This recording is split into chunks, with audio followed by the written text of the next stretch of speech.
네, 시선 분산 두 분과 함께합니다. 배종찬 인사이트K 연구소장 모셨습니다. 어서 오세요. 안녕하십니까. 시사인의 김은지 기자 모셨습니다. 어서 오세요. 네, 안녕하세요. 네, 밤새 안녕하셨죠? 네네. 네, 뭐 비가 억수가 치고죠. 그러니까요. 특히 그 혹시 차 갖고 오십니까? 아닙니다. 뚜벅입니다.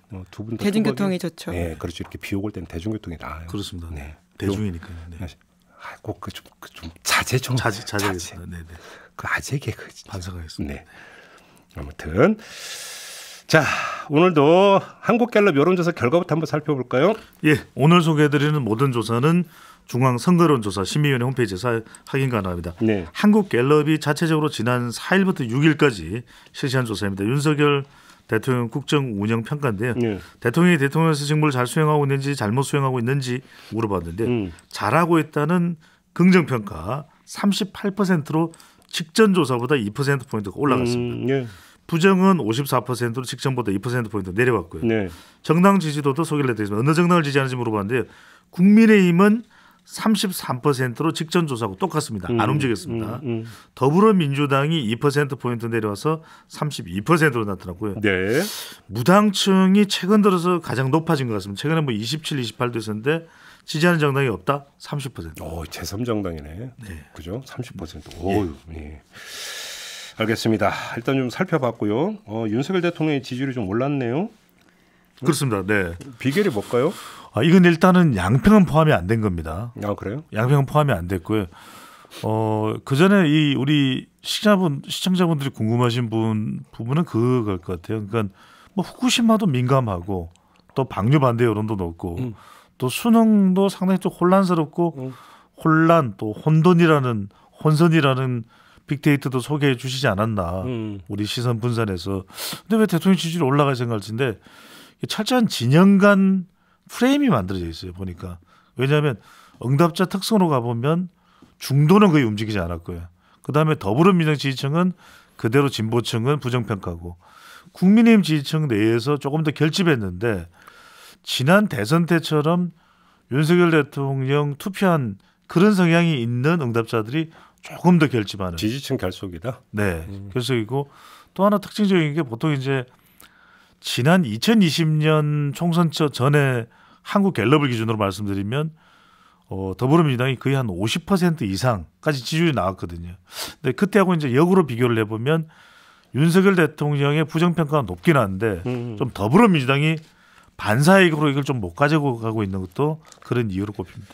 그러니까 이제 그 총선을 향해 가는 노선은 분명하더라고요. 그 경우 동안 지지층 결속을 최대로 끌어올리고 그렇습니다. 네. 여기다가 플러스 알파로 뭐를 붙이냐 청년층. 네. 청년층을 어필을 해서 청년층의 지지만 끌어낸다면 총선은 필승이다. 딱 이 공식인 것 같은데요, 보니까. 그렇죠. 맞습니까? 그렇습니다. 최근에 이제 MZ세대 2030의 지지율도 조금 올라간 그런 결과로 나타나 있습니다. 원래 이게 다른 뭐 정치적 이유, 뭐 코인 때문에 윤석열 대통령이 MZ세대 반사이익을 가져갔다 이런 것도 있는데 최근에 이제 MZ세대 관련된 뭔가 논란을 최소화해요. 그런 것도 있고 또 이 최고위원 관련해서는 김가람 그러니까 청년세대죠. 청년세대를 또 최고위원으로 국민의힘에서 또 발탁을 했고 이 투표를 거치긴 했지만 그런 이런저런 이유들이 조금씩 큰 폭은 아니지만 약간의 효과를 보고 있다. 이렇게 분석할 수 있습니다. 알겠습니다. 그 좀 짚어보고 최고의 한 이슈는 서울 양평 고속도로 이거 아니겠습니까? 그렇습니다. 네. 그리고 원희룡 장관이 갑자기 백지화 선언을 한 것이 했던 반응을 이끌어냈던 그 백지화 선언인데 자, 이 문제를 좀 한번 짚어보죠. 김은지 기자는 이 그 사안의 핵심이 뭐라고 보십니까? 네, 그러니까 지금 원희룡 장관이 왜 저렇게 하는가라는 식으로 7월 6일에 백지화 선언 이후에 굉장히 많이 질문이 올라가지 않았습니까? 실제로 제가 네이버 데이터랩에 가서 자료를 좀 봤더니요. 그 전까지는 이제 김건희 여사와 양평이라는 키워드가 압도적으로 훨씬 높았었는데 지금은 이제 7월 6일을 기점으로 이제 원희룡 양평이라는 데이터가 더 앞서가고 있거든요. 김건희보다 원희룡. 예, 양평이라는 키워드와 함께 봤을 때는요. 이제 물론 이제 근소하게 앞서가긴 합니다만은 그런 경향성을 보이고 있는데요. 그럼에도 불구하고 이 질문의 핵심은 원희룡은 왜 저럴까가 아니라 양평 땅 의혹은 사실일까여야 된다라는 생각을 하고 있습니다. 그거죠. 그렇죠. 예, 그 부분에 있어가지고 더 집중하고 그리고는 여기에 따른 많은 의혹들에 있어서는 결국 정보를 제공해야 될 정부가 훨씬 더 투명하게 이 사실들을 좀 제공해야 되는데 지금 그러지 못한 논란이 있다라는 지점에서 봐야 될 것 같습니다. 시사인도 좀 취재 좀 해보셨습니까? 예, 지금 이제 들어가 있는 중인데요. 뭐 계속해서 사실들이 나와 이렇게 의혹을 다투고 있는 지점이 있지만 사실 이거는 정부가 자료를 쥐고 있는 부분이 상당하기 때문에 거기서 이야기들이 좀 나와줘야 되거든요. 그러지 않고선 계속해서 공방일 수밖에 없는데 마치 이것을 문제 제기한 사람들이 이 사안을 모든 걸 엎었다라는 식으로 몰고 가는 건 굉장히 정쟁적이다라고 생각합니다. 그러니까 이게 양평권은 3왜인 것 같아요. 왜. 그러니까 왜는 왜 노선을 바꿨나. 종점을 왜 바꿨나? 네, 종점을 왜 바꿨나라는 부분 이따가 더 구체적으로 말씀드리겠습니다만 왜 이해가 안 되거든요. 뭔가 좀 명쾌하게 이해가 돼야 되는데. 조금 전에 제가 인터뷰했는데 김성교 전 의원은 명쾌하던데요. IC 때문이다. IC 때문이다. 강하 IC 때문이다. 네. 강하 IC가 양평 군민한테는 엄청 중요한 건데 그거 설치하고 종점을 양서면으로 고수하려면 L자로 꺾어야 된다. 그런데 네. 세상에 그런 고속도로 봤느냐 이거던데요. 그러면은 백지할 이유가 없는 거 아닙니까? 이렇게 당당하다면. 아니고 당당하다는 의미를 떠나서 이건 당당하다는 것도 태도이니까 오히려 그 근거가 분명하다. 그러면 그다음 두 번째 왜입니다. 왜 백지하인가? 아니 그러니까 이게 방금 전에 김종배 앵커가 이야기를 했던 대로 그렇게 설명이 명쾌하다면 또 근거가 있다면 뚜렷하다면 바꿀 이유가 없죠. 오히려 아니 봐라 이런 이유에 의해서 우리가 그렇게 바꾼 것이고 지금 우리가 100번을 설명해도 100번이 다 납득이 되지 않냐. 그럼 백자 이런 이야기를 할 필요가 없는 거죠. 왜 백자를 했냐는 거. 세 번째 왜는 이게 그래도 벌써부터 작년에 이 더불어민주당의 한준호 의원도 질문을 했고 그렇다면 상당히 민감한 사안일 수밖에 없거든요. 왜? 김건희 여사와 관련된 거. 지금 뭐 김건희 여사 특검법 또 대선 때부터 김건희 여사 또 윤석열 대통령의 장모 최은순 씨와 관련된 사안들은 민감하단 말이에요. 그럼 뭔가 이게 좀 관련이 그래도 있을 수밖에 없는 상황이 된다면 왜 사전에 조치가 되지 않았을까? 이렇게 큰 사안이 될 수도 있는데 그렇다면 뭔가 이런 사안에 대해서 사전적 조치가 있었어야 될 거 아니겠습니까? 이렇게 큰 사안이 될 수 있다. 대통령 분명히 김건희 여사 일가에 대한 땅 이야기 나올 게 뭐 10중 8구 빤하다. 그러면 이건 곤란하다. 국정 운영 굉장히 중요한 시점이다. 없도록 하자. 그러면 어떻게 저떻게 뭐 그렇게 그게 전혀 없었다라는 것이거든요. 그래서 저는 이게 왜가 계속 이어지는 사안이다. 자문자답이라고 답도 주셔야지. 아니겠어요. 저는 이거는 이제 김원지 기자 제가 너무 한꺼번에 말을 많이 하면 요새 게시판에 배 소장이 시선 분산해서 말이 너무 많아요. 이렇게 좀 지적이 와 있더라고요. 또 이렇게 피해 나가네요. 네. 그러니까 우선 원희룡 장관의 그 한준호 의원 작년 국감 이야기는 좀 원 장관의 해명이 있기 때문에 그걸 좀 먼저 말씀드려야 될 것 같은데요. 이제 그 당시 한준호 의원이 지적한 것은 땅 가치가 뛰었다라고 하는 부분이기 때문에 적어도 나는 종점과 관련해서는 그 사실에 김건희 여사 일가에 땅이 있는지 몰랐다라는 식의 주장을 펼치고 있습니다.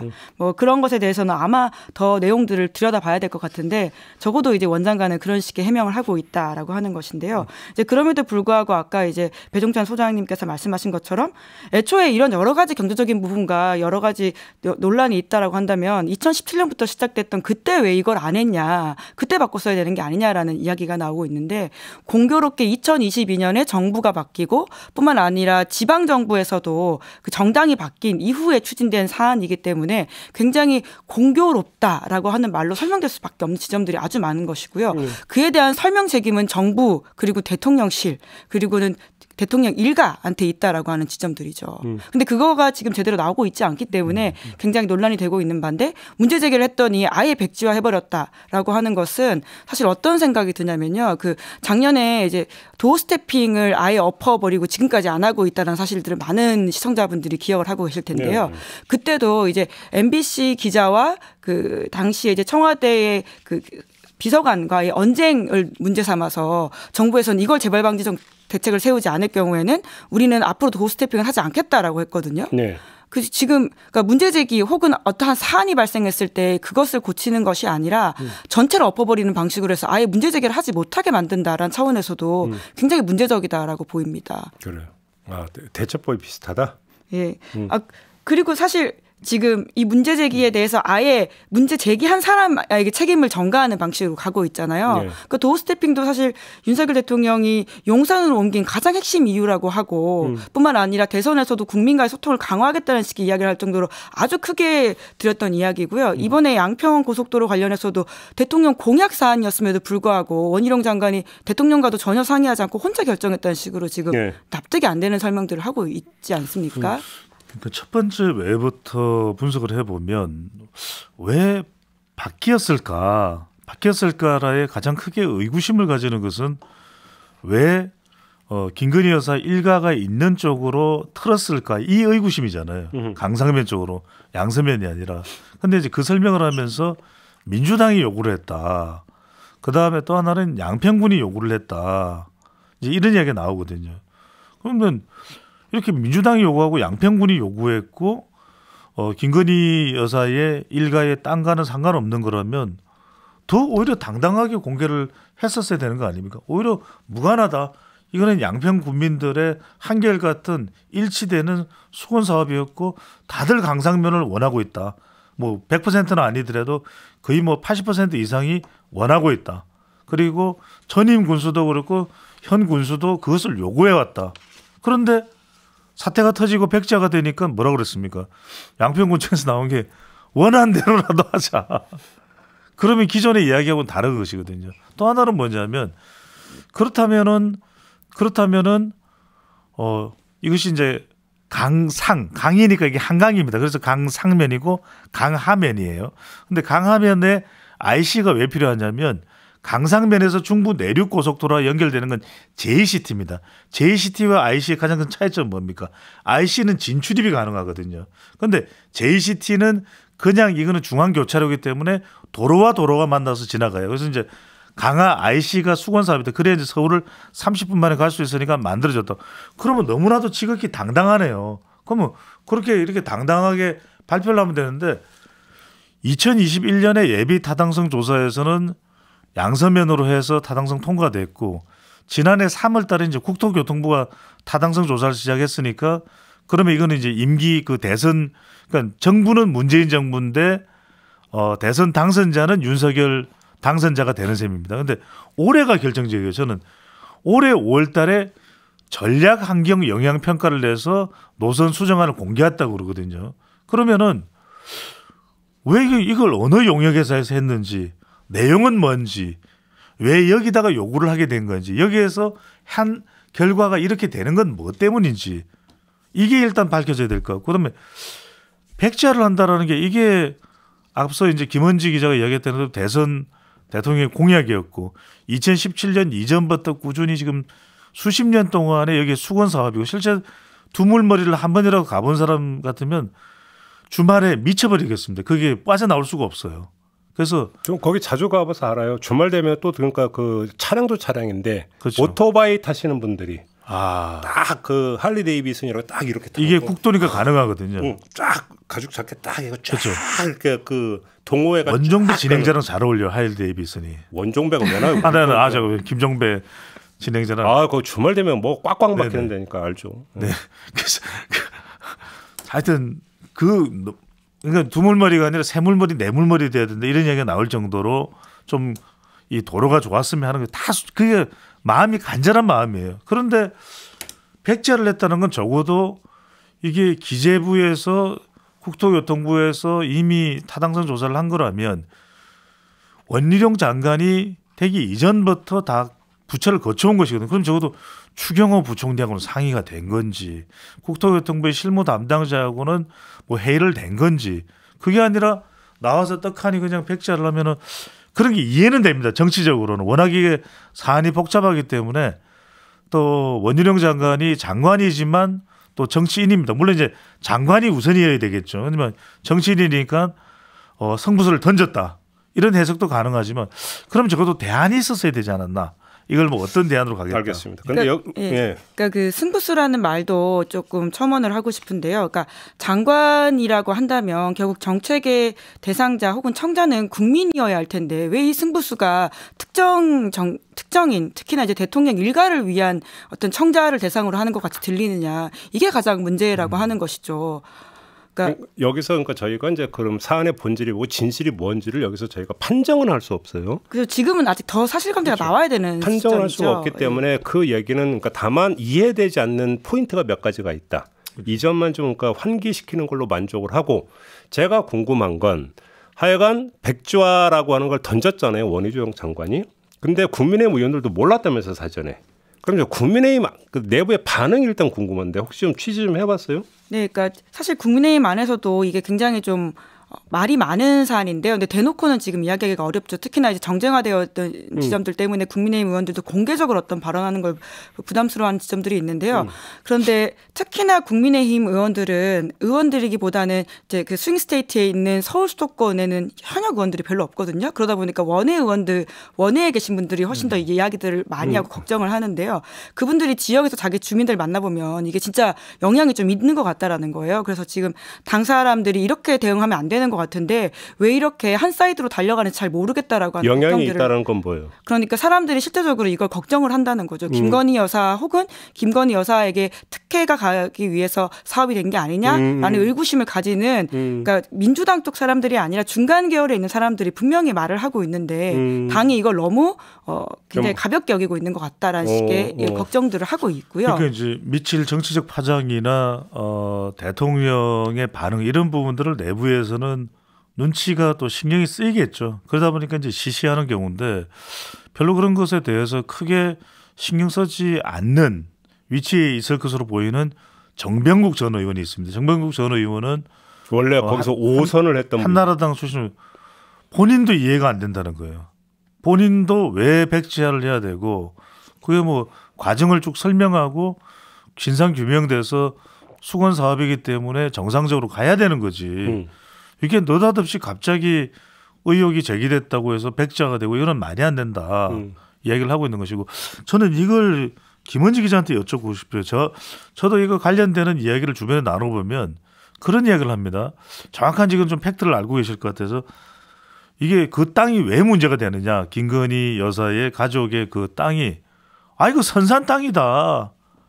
수십 년 전에 이미 있는 선산 땅이기 때문에 선산 땅을 어떻게 조상에게 못할 짓인데 선산 땅을 어떻게 옮기느냐.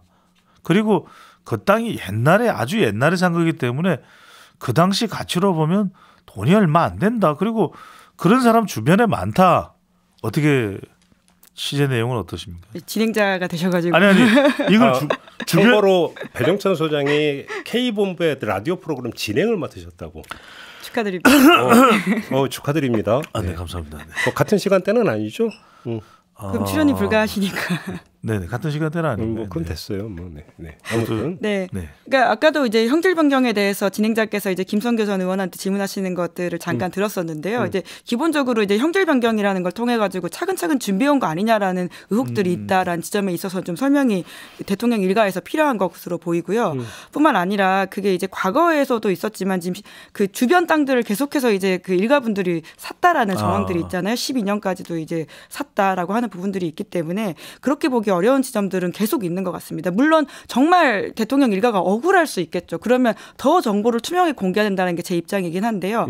그럼에도 불구하고 이러한 의혹 제기가 문제되느냐라고 하면 전 절대 아니라고 봅니다. 왜냐하면 이거는 입장을 조금만 바꿔도 충분히 생각할 수 있는데요. 만약에 문재인 정부에서 김정숙 여사 주변에서 그리고 김정숙 여사 선산이 이렇게 개발됐다라고 했을 경우에 과연 국민의힘에서 이런 문제 제기를 하지 않았을까라고 본다면 아닐 것 같거든요. 그러니까 이것은 정쟁의 소재가 아니라 충분한 의혹 제기를 통해 가지고 해명해야 될 부분이지 마치 상대당이 문제 제기를 했기 때문에 이것은 다 가짜 뉴스다라고 하는 것은 적절치도 못하고요. 실제 국민들한테도 그렇게 가닿지 못하다라고 하는 게 서울 수도권에 있는 국민의힘 원외위원장들의 이야기입니다. 알겠습니다. 아무튼 정치권에서 이건 좀 아닌데 뭐 정치권이 아니라 국민의힘 그러니까 안팎에서도 이제 그런 반응이 있다라는 건데 지금 이제 중요한 것은 여론 시장에서 지금 이게 어떻게 움직이고 있느냐가 사실은 이제 가장 중요한 거잖아요. 그래서 이제 일단은 빅데이터 설명을 드릴 텐데 빅데이터 설명을 드린과 동시에 방금 전에 말씀하신 그 여론에 미치는 영향이 어떻게 될지 좀 분석을 해보겠습니다.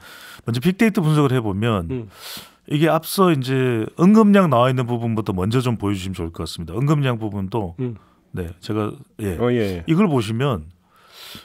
양서면이나 강상면이 이렇게 주목받았던 적이 있습니까? 전 사실 이번 보도 전에 전혀 모르던 지역. 그러니까 7월 6일 JTBC 보도 이전에는 또 그 이후에 KBS 보도, MBC 보도 이후에는 이전에는 몰라요. 양서면 다 두물머리는 아는데. 그렇죠. 양서면과 강상면. 근데 강상면이 더 유명해졌어요. 1326건입니다. 이게 이렇게 갑자기 이 주지역이 전국적인 관심사예요. 양서면, 강상면을 이제는 대한민국 사람들이 다 알아야 되는 상황인데. 저는 양평구 중에 서종, 국수 이런 데는 알아요. 그렇죠. RC가 역이 있어서. 역도 있고 전원주택 있고 카페 있고 막 거기 집 때문에. 있어요, 그게? 없어요, 없어. 네. 뭐 이렇게 내리깔면서 물어봐. 없어. 알겠습니다. 아무튼 근데 그런 걸로 좀 하는데 양서면, 강상면은 처음 들어봤어요. 그러니까요. 네. 그래서 뭐 있으셔도 딱히 문제는 될 것 같아요. 네네. 아니, 왠지 있으실 것 같아가지고요. 네. 없는 것도 서러운데 왜 자꾸 있는 것처럼 몰아가냐고. 그러니까. 그쪽 동네 집이 약간 특수임하고 잘 아닙니다. 네. 자 넘어가서 자 원희룡 그 다음에 그다음 연관으로 같이 보겠습니다. 연관은 빅데이터 연관으로 보면은 원희룡과 그 다음에 백지화 이걸 넣거든요. 네. 근데 이 원희룡 관련된 부분에 있어서 핵심적인 게 보면은 장관이고 민주당이에요. 그러니까 이게 연관으로 하는 것은 이 도로와 관련된 내용이 좀 구체화되는 연관어가 떠야 되는데 그게 아니라 지금 민주당이고 민주당과 지금 대항하는 그런 형태죠. 그다음에 김건희 여사가 굉장히 비중 있게 올라와 있어요. 그러니까 뭔가 지금 원희룡 장관과의 연결고리가 민주당과의 대항이고 김건희 여사와 관련된 사안 이렇게 해서 백지화를 보시면 백지화의 내용도 민주당입니다. 민주당. 그러니까 이게 무슨 수정사항 뭐 이런 걸로 이제 되는 게 아니라 민주당 김건희로 계속하고 있다. 정치적으로. 이렇게 이제 이 연관어에서 나타나고 있고 그다음 넘어가 보시면 이게 이제 여론입니다. 그다음 감성 연관어를 보시면 전면 백지화에 대해서 긍정이 8%, 부정이 89%입니다. 야, 긍정이 8이에요. 8? 네. 18도 아니고 8? 예. 그래서 특혜, 의혹, 원망하다. 이거는 뭐 구체적으로 제가 내용 설명할 필요가 없을 것 같아요. 특혜, 의혹 있고 양평 고속도로를 넘으면 긍정이 9고 부정이 88이에요. 의혹, 특혜, 의혹, 특혜 논란, 뭐 의혹적 힘씻다는 이제 여기에 백지화에 뭐 힘씻다 뭐 등등 그런 내용입니다. 독자적은 독자적으로 이제 결정했다가 잠깐만 전면 백지화에서 이제 파란 색깔로 독자적이 하나가 있는데 이건 백지화 선언을 독자적으로 결정 내린 거다. 그러니까 이제 용어가 긍정적이라서 독자적이라고 하는 것이 긍정어 파란 표시가 돼 있는 거지 이게 문맥상으로 긍정적이다라는 건 아닌 거예요. 근데 그래서 저가 이제 그럼 빨간색은 다 부정적인가? 봤더니 다 부정적이에요. 노란색 압력은 뭐예요? 노란색 압력이죠. 그 압력. 백지화에 대한 저기 외부에서의 압력 이거죠. 원희룡 장관 노선 변경에 대한 압력. 네. 그리고 여기 간사는 제가 이제 간사하다 할 때 간사인 줄 알았는데 그게 아니라 간사가 굉장히 많이 등장합니다. 이게 변면 백지화 관련된 내용에서 고속도로에 예예예 뭐 국회 운영위 간사 무슨 간사 간사하다의 간사가 아닙니다. 근데 문제는 뭐냐면 이거 계속 좀 조금 한 2초만 3초만 더 놔두시면 좋거든요. 그냥 결과적으로 이제 이 내용을 보시면서 이게 윤석열 대통령 지지율이나 정당 지지율로 가면 엄청난 타격이죠. 게다가 이게 뭐냐면 땅 문제거든요. 결국은 도로 문제고요. 그러면 이 땅 문제는 부동산 문제는 여야 가릴 것 없이 뭐 연령대 가릴 것 없이 지역 가릴 것 없이 가장 중요한데 지금 이 노선이 지나가는 게 묘하게도 수도권이에요. 수도권이에요. 그러니까 이제 사실 인천에서도 내려와서 양평 갈 때 이 도로로 갈 수도 있고 이러다 보니까 수도권 여론에 상당한 영향을 줄 수 있다. 이게 왜냐하면 내년 총선이 결국 수도권 선거잖아요. 그런데 저기서 핵심은 이 부분입니다. 지금 후쿠시마하고 수능은 대통령 지지율이나 정당 지지율에 고스란히 반영이 안 됐는데 이 양평은 어떨까? 그래서 저는 그냥 추론입니다. 원희룡 장관이 이렇게 빨리 빨리 서둘러서 백지한 것도 전 여론에 미치는 여파를 최소화하려고 하는 시도가 아닌가. 왜냐하면 이걸 계속 시간을 두는 이상 후쿠시마를 이미 넘어섰고 다른 이슈를 모두 다 삼켜버리는 블랙홀이 될 거다. 그러면 여당으로서는 윤석열 대통령으로서는 엄청난 타격이거든요. 저는 그랬지 않나. 근데 이제 중요한 건 조금 더 지켜보긴 해야 될 것 같아요. 이게 여론에 직접 반영이 될지 후쿠시마 수능과는 다르게 아니면 마찬가지로 또 기존대로 진영화될지. 그러니까 아까 조금 전에 이제 연관으로 보면은 의혹하고 특혜가 뭐 거의 압도적으로 크게 나오잖아요. 예. 그 이야기는 어떤 설명과 선언에도 불구하고 역시 의혹 어린 시선으로 계속 보고 있고 의혹의 핵심은 결국은 이거 특혜 아니냐라는 거다. 지금 이렇게 보고 있다는 얘기잖아요. 간단히 그렇죠. 이야기를 하면. 예. 근데 그 전면 백지화라고 하는 연관어에도 이렇게 나온다는 것은 백지화를 통해서 이게 지금 의혹의 시선이 해소가 안 되고 있다는 뜻이잖아요. 계속 의문이 남는 거죠. 그러니까. 질문이 나오는 거죠. 그러니까 백지화라고 하는 것은 의혹의 시선을 끌어내기 위한 극약 처방이라고 일반적으로 해석이 되는데 그게 지금 여론에서는 전혀 그렇게 작동이 안 되고 있다는 얘기가 되는 거잖아요. 그 얘기는. 그렇죠. 질문이 계속 나와요.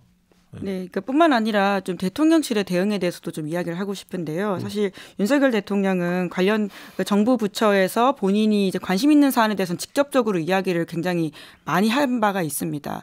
특히나 이제 장관이 어떤 69시간 논란이라든지 이런 거 생각해 보시면 충분히 기억을 하실 텐데요. 장관이 발표한 사안도 대통령이 뒤집어 버리면서 그게 아니다라고 이야기한 바들이 꽤 있거든요.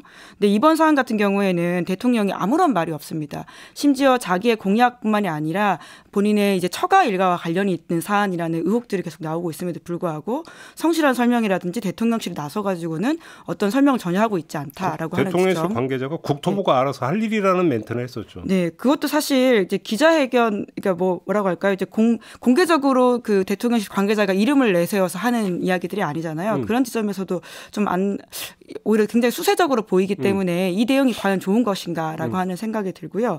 그리고 이제 또 하나 더 지적하고 싶은 게 이게 항상 논란으로 나오게 될 경우에는 이제 불리한 것들은 아무래도 정부 여당이지 않습니까? 그러면 더 선제적으로 대통령 특별감찰관을 좀 임명했으면 좋겠다라는 생각이 듭니다. 사실 이 이슈는 문재인 정부 때부터 계속 하지 않아서 논란이 되어 왔던 바가 있는데요. 그러니까 그래서 사실 윤석열 대통령은 지난 대선 기간 동안에 오히려 이제 문재인 정부를 공격하면서 그걸 하지 않았던 자기는 대통령 특별감찰관을 임명을 적극적으로 하겠다는 취지의 이야기들을 한 바가 있거든요. 그런데 지금 이제 정부가 시작된 지 1년이 넘었고 지금 같은 대형 사안이 터졌음에도 불구하고 이러한 것에 있어서 더 적극적으로 조치한다라고 하는 엄중하게 이걸 보고 있다라는 사인을 하고 있지 않는다는 점에서도 안타깝다라는 생각이 들고요. 예, 그래서 더 이게 좀 필요한 것 같습니다. 그러니까 김원지 기자 말씀에 이제 공감하거나 그런 의견을 내시는 분들이 많아요. 왜 특별감찰관 제도가 없느냐. 그럼 그 사람을 통해서라도 이것을 확인해 볼 텐데. 근데 저는 특별감찰관이 있었다고 하더라도 과연 가능했을까. 대통령실에 그렇게 많은 사람들. 저는 이제 어느 참모는 그런 이야기를 했음직하지 않을까. 국토교통부 관련된 일을 하는 사람이 이런 노선이나 또는 김건희 여사 일가의 땅이 그곳에 있다라는 걸 모르지는 않았을 테니까. 그럼 우리가 생각하는 선제적 방법은 그런 것도 있을 것 같아요. 이거 괜히 국민들한테 오해 사고 더불어민주당이 공세를 할 수밖에 없는 이슈가 될 것이다. 그러면 훨씬 이전에 이 강상면 땅을 말 그대로 어디 기부를 한다든지 아니면 이미 한 선산인데 어떻게 기부를 하겠어요? 선산이니까요. 조상님들이 묻혀 계신 곳이 선산 아닙니까? 선산이라고 하면 또 그렇게 되나요? 그러니까요. 네. 근데 아무튼 여기서 저는 단순 논법이 나올 수가 있는 거죠. 정말로 그 정점을 변경하려고 했던 게 김건희 여사 일가의 땅과 아무 상관이 없다면 오히려 역으로 치고 나와야죠. 모든 자료를 다 공개하고. 그렇죠. 이제 봐라. 그럼요. 아까 말씀드린 보고 싶은 거 다 봐라. 네. 이렇게 이제 나오는 게 사실은 끊는 게 아니라 더 확전으로 가야죠. 되치기라고 우리가 흔히 이야기하는. 되치기를 해서 민주당을 그냥 확 요번에 뭐하는 그러니까 방식이 오히려 더 이제 그러니까 정석에 가까운 근거를 가지고 오죠. 예. 근데 원희룡 장관의 백지화 선언은 되치기가 아니라 끊어버리는 거잖아요. 그래서 이 부분이 이해가 안 되는 거죠. 그렇죠. 근데 여기에는 이런 문제가 발생할 수 있어요. 그러니까 지금 저 얘기는 이거 아무 연관이 없다는 게 아니라 100번 양보해서 그렇다고 치더라도 되치기가 되기 힘든 부분이 오늘 한겨레 혹시 보셨습니까? 관련해서 이제 격까지가 나오기 시작을 했어요. 무슨 이야기냐면 농지법 위반 의혹이 제기가 됐어요. 그러니까 자 그러면 김건희 여사 일가가 어디에 지금 얼마 정도의 땅을 가지고 있는 기초 자료부터 다 공개를 해야 돼요. 그러면 어떻게 되겠습니까? 검증 들어가죠. 그러면 고속도로하고는 상관없는 차원에서의 검증이 다시 또 그러니까 부수적으로 들어갈 수 있는 거죠. 뭐 형질 변경 과정에서 뭐가 없었는지, 혹시 이게 법률 위반 사안이 있는 건 없는지, 혹시 시세 차익을 노린 투기적 어떤 성격의 그러니까 땅 구입은 아니었는지, 그래서 이후 매가가 어떻게 형성이 이런 것들이 계속 따라붙게 되는데 늪이 돼버린다는 거죠. 이게. 그러니까 100번 양보해서 종점과 상관이 없다 하더라도 문제는 오히려 이게 장기화되면서 늪으로 빠져들 수 그렇죠. 있다라는 판단 때문에 끄는 게 아니냐. 이렇게 해석할 여지가 충분히 있다는 것이죠. 그렇죠. 예. 그러니까 정무적 판단이 그렇다 하더라도 지금 사안이 과연 적절했느냐라고는 계속 질문이 따라붙을 수밖에 없고요. 당연하게. 그리고 이제 앞으로 이제 국정감사 그리고 이제 또 이후에 어떤 상황이 펼쳐질지 모르기 때문에 굉장히 성실한 설명이 필요하다라고 하는 것을 누차 계속 말씀드릴 수밖에 없는 것 같습니다. 그러니까 아까 저는 이제 그 김성교 전 의원 그분이 보니까 삼선 양평군수 출신이더라고요. 찾아보니까 네. 누구보다 잘하는 사람이고. 너무 잘 알겠죠. 그다음에 올해 5월까지 뭐 그 양평군은 국회의원이었고. 근데 얘기가 들으니까 이게 좀 뭔가 그러니까 그 질문 그다음에 대답을 들으면서 뭔가 풀리는 느낌이 아니라 뭔가 좀 더 복잡해지는 게 그분의 얘기는 강화 IC가 필요하기 때문에 강화 IC를 설치하려면 종점은 양서면이 될 수가 없다라는 거였어요. 그러면 작년 7월에 그러니까 8일 만에 양평군이 국토부에 회신하면서 3가지 안을 내는데 그 가운데 제일 앞세우는 것은 역시 양서면이었어요. 그러면 그때 왜 그러면 그걸 바꿨어야 되는 게 맞죠. 상식적으로. 그렇죠? 근데 그러면 왜 양서면은 아니냐고 물어보니까 지금 양서면으로 가려면 거기를 하는데 지금 전원주택지가 있고 뭐 도시계획이 세워져 있고 뭐 하기 때문에 땅값이 천정부지로 올라가 있는데 건설비가 늘어난다라는 거거든요. 근데 그러면 양평군은 왜 애당초는 처음이 양서면이었냐고요. 애당초 종점을. 그러면 그러니까 전원주택에 갑자기 하루쯤에 뚝딱 들어서 가지고 땅값이 하루쯤에 팍 뛴 것도 아니잖아요. 양평의 전원주택은 옛날부터 되게 유명했던 것도 아닙니까? 그렇죠. 설명이 뭔가가 해소가 되는 게 아니라 이상하다가 오히려 더 물려 나오는. 왜가 나온다죠. 그러니까요. 네. 이게 이제 늪으로 가는 부분이 있기 때문에 끊어버리고 논란 자체를 차단하려고 하는 것이 어떤 그 정부적 판단 아니었는가 이렇게 봐야 될 건데, 근데 이 세상사가 생각한 대로 기획한 대로 되면 다 베스트셀러가 되는 거죠. 그런 거죠. 그러지 않겠습니까? 네. 네. 그게 안 되니까 문제인 거죠. 네. 그러니까 이게 사실은 굉장히 정책적 현안이거든요. 그러니까 노선이라든지 그다음에 의견 수렴 과정이라든지 지난 5월달에 전략환경영향평가 노선 수정안의 구체적인 내용이라든지. 근데 이걸 이제 논란이 되니까 특히 이제 가장 예민할 수밖에 없는 사안이 돼버린 거죠. 왜? 김건희 여사 관련이니까. 뭐 이게 이제 얼마나 관련이 있는지 없는지 여부는 이제 밝혀져야 되는 것이겠지만, 그러다 보니까 정치적으로 이제 정책적인 사안을 정치적인 사안으로 국면 전환을 한 그런 성격이 있다, 이렇게 볼 수가 있겠죠. 하나만 더 말씀드리면 어제 이제 조선비전가 어디가 이제 오늘 또 조선일보도 보도했던데 네.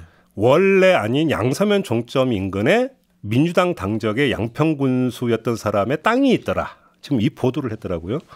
그거에 대해서 김부겸 전 총리에 대해서도 얘기를 하잖아요. 그거에 대해서 반론이 뭐냐면 그 양서면 종점과 그 땅 사이에는 큰 산이 가로막고 있고 연결되는 도로가 없다. 이게 반론인데 저는 그 반론 이전에 아니 그러면 작년 지방선거를 거쳐서 민주당적의 군수는 떨어지고 국민의힘 당적의 군수가 새로 당선이 됐는데 그럼 왜 그 국힘 군수님은 그럼에도 불구하고 양서면을 제1안으로 고수를 했을까? 그러면 이게 설명이 안 되는 거잖아요. 그렇지 않습니까?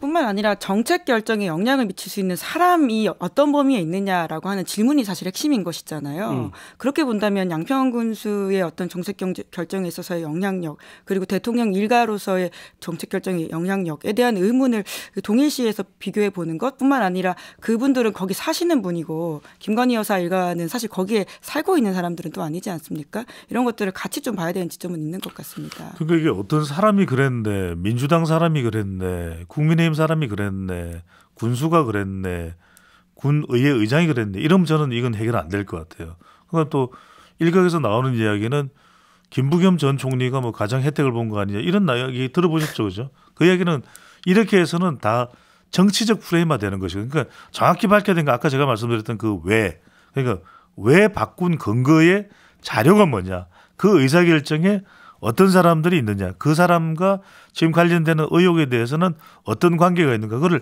차분하게 풀어서 한 장으로 정리를 하면 돼요. 그러니까 아무튼 분명한 것은 그 서울 양평 고속도로 노선 근처에 있던 주민들 입장에서는 날벼락을 맞은 거잖아요. 그러니까요. 날벼락을. 네. 특히 양평 군민뿐만 아니라 그 노선에 연결되어 있는 지역의 주민들 같은 경우. 양평 군민뿐만이 아닙니다. 그러니까 그 도로를 이용하는 아까 일반 시민들도 사실 더 추가적으로 그 정체를 해소하기 위해서 생겨야 된다라는 부분이잖아요. 근데 그러니까. 그 불편을 지금 다들 감수해야 된다라고 한 차원에서도 그러니까. 사실 이게 적절하지 못하다라는 생각이 이게 듭니다. 생각해야 될 게 여러 개가 있는 것이, 양서면에서 중부 내륙 고속도로로 JCT가 연결되는 거, 강화 IC에서 더 뻗어와서 강화면에서 JTC 연결되고 또 남양평 IC나, 이게 사실 굉장히 국토교통 정책적 차원에서 할 이야기가 많아요. 저는 이게 정치를 끌어들이면 절대 해결 안 된다. 국민을 위해서도 대한민국을 위해서도 정책적 사안에 대한 규명, 진위 여부가 가려져야 되는 거죠. 제가 조금 전에 그 주민 연관돼 있는 주민들의 여론을 잠깐 말씀드리려고 했던 게, 그게 김건희 여사 일가 땅과는 아무 상관이 없다라고 하는 게 확정적으로 인식이 된다면 그 순간에 그건 민주당한테 역풍이 될 거예요. 그렇죠. 100%. 그렇죠. 근데 그것이 아닌 이상은 그렇게 움직이지는 않을 것이라는 거죠. 그죠? 근데 중요한 것은, 그러면 이거는 김건희 여사 일가의 땅과 아무 상관이 없다라고 하는 것들을 얼마든지 설명할 수 있는 기회가 제공이 됐음에도 불구하고 정부가 증거를 안 하고 있다라고 하는 게 문제의 핵심이다. 결국 놓고 본다면. 그러니까 원희룡 장관의 백지화 선언도 그 맥락에서 이해를 해야 되는 거 아니냐. 이렇게 좀 정리를 하면 되겠죠. 그렇습니다. 뭐 제가 계속 강조를 하지만 관련된 자료 근거를 가지고 설명을 못할 이유가 없다면 안 할 이유가 없는 것이거든요. 자, 시선분산 오늘은 이렇게 마무리를 하도록 하겠습니다. 두 분 말씀 잘 들었고요. 저도 함께 물러가겠습니다. 고맙습니다. 고맙습니다. 감사합니다.